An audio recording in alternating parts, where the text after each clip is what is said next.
Amandemen kedua Undang-Undang Dasar Negara Republik Indonesia tahun 2000 adalah bagian dari reformasi besar yang terjadi di Indonesia setelah lengsernya Presiden Soeharto.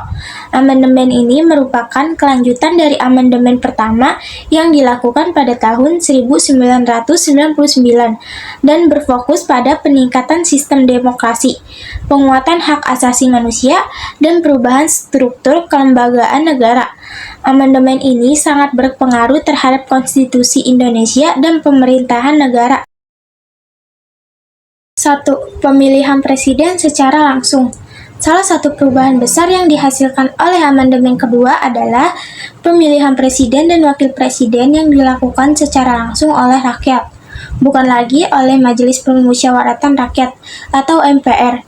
Hal ini termuat dalam pasal 6A UUD NRI yang disahkan setelah amandemen. Sebelumnya, presiden dan wakil presiden dipilih oleh MPR yang anggotanya dipilih melalui pemilihan umum legislatif. Alasannya yaitu pemilihan langsung bertujuan untuk memperkuat legitimasi presiden yang dipilih langsung oleh rakyat, sehingga lebih mencerminkan kehendak rakyat dan memperkuat prinsip demokrasi. Prosedurnya yaitu presiden dan wakil presiden dipilih dalam satu pasangan oleh rakyat Indonesia melalui pemilu yang dilaksanakan setiap 5 tahun sekali. 2. Peran Majelis Permusyawaratan Rakyat.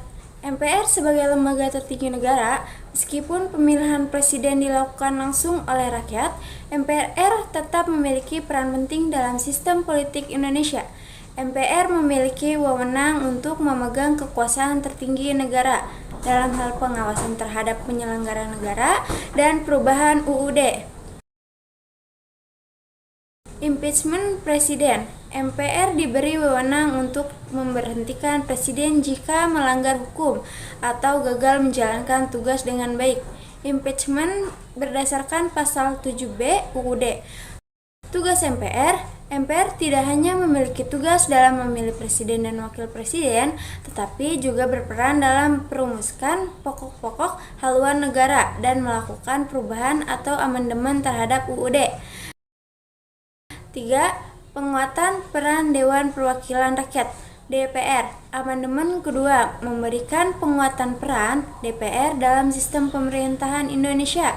Beberapa kewenangan DPR yang diperoleh antara lain: pengawasan terhadap eksekutif.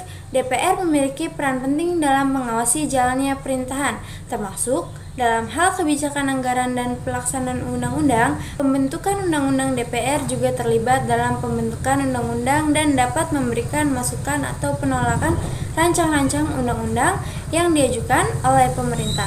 Sanksi terhadap presiden. DPR dapat mengusulkan pemberhentian presiden dengan alasan tertentu, meskipun kewenangan pemberhentian tetap berada di tangan MPR. Yang keempat, desentralisasi dan otonomi daerah. Salah satu perubahan besar yang dihasilkan dari amandemen kedua adalah pemberian kewenangan lebih besar kepada pemerintah daerah melalui prinsip desentralisasi. Ini dimaksudkan untuk menciptakan pemerintahan yang lebih efisien dan responsif terhadap kebutuhan lokal.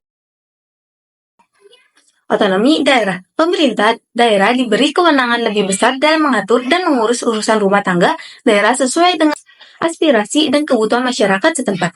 Hal ini diatur dalam pasal 18 Undang-Undang Dasar Negara Republik Indonesia tahun 1945 yang lebih mendetail setelah amandemen. Tujuannya untuk meningkatkan partisipasi rakyat dalam pemerintahan serta mendorong pembangunan yang merata di seluruh wilayah Indonesia. Yang kelima, peningkatan pelindungan hak asasi manusia atau HAM. Amandemen kedua menambah dan memperkuat bab tentang hak asasi manusia dalam Undang-Undang Dasar 1945. Amandemen ini memberikan pelindungannya lebih kuat terhadap hak-hak dasar warga negara Indonesia. Di antaranya, hak atas kebebasan. Setiap orang dijamin hak kebebasannya untuk berpendapat dan berkumpul.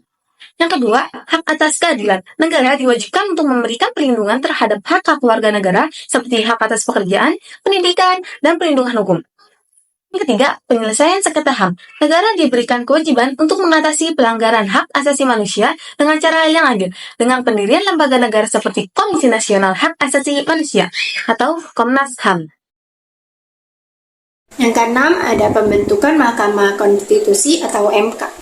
Amandemen kedua UUD NRI juga mendirikan Mahkamah Konstitusi atau MK sebagai lembaga baru yang memiliki kewenangan untuk menguji undang-undang terhadap Undang-Undang 1945 serta memutuskan sengketa hasil pemilu dan perselisihan antar lembaga negara. Kewenangan Mahkamah Konstitusi. MK diberikan kewenangan untuk menguji undang-undang, mengadili sengketa kewenangan antar lembaga negara, serta memutuskan perkara terkait dengan hak konstitusional warga negara.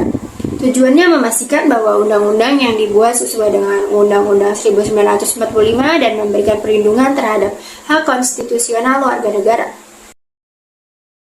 Yang ketujuh, ada penyempurnaan prosedur amandemen Undang-Undang Dasar.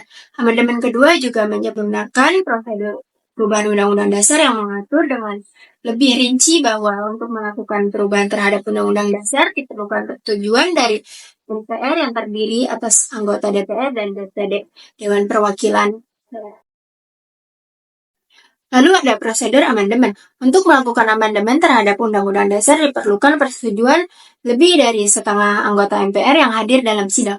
Dengan kata lain, perubahan konstitusi tidak dapat dilakukan dengan mudah dan harus melalui proses yang lebih terbuka dan lebih rumit. Yang kedelapan, ada sistem pemilu dan partai politik. Sistem pemilu yaitu amandemen kedua Undang-Undang Dasar Negara Republik Indonesia juga mengatur sistem pemilu yang lebih terbuka. Pemilu dilaksanakan setiap 5 tahun untuk memilih anggota legislatif dan presiden. Pemilihan legislatif menggunakan sistem proporsional terbuka yang memungkinkan rakyat memilih calon legislatif secara langsung, bukan hanya berdasarkan daftar yang disusun oleh partai politik. Sistem partai politik yaitu partai politik memiliki peran yang lebih besar dalam sistem pemerintahan karena mereka yang menentukan calon-calon yang akan bertarung dalam pemilu, baik untuk legislatif maupun eksekutif. Kesimpulannya, amandemen kedua Undang-Undang Dasar 1945 pada tahun 2000 memberikan banyak perubahan yang fundamental dalam kehidupan berbangsa dan bernegara di Indonesia. Amandemen ini berfokus pada penguatan demokrasi, memperluas perlindungan hak asasi manusia, meningkatkan keseimbangan kekuasaan antar lembaga negara, dan memperkenalkan sistem pemerintahan yang lebih modern dan demokratis. Reformasi ini bertujuan untuk menciptakan pemerintahan yang lebih transparan, akuntabel, serta lebih responsif terhadap kebutuhan masyarakat.